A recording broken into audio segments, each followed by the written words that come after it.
கால தொட்டான்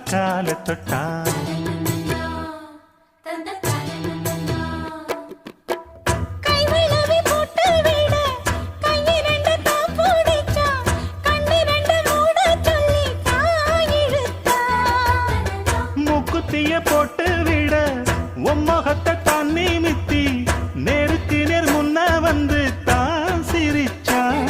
அடி கண்ணு முடிச்சா மாமனத்தான் காணவில்லை, அங்க நடந்த கதை அத்தனையும் கனவுக்குள்ள.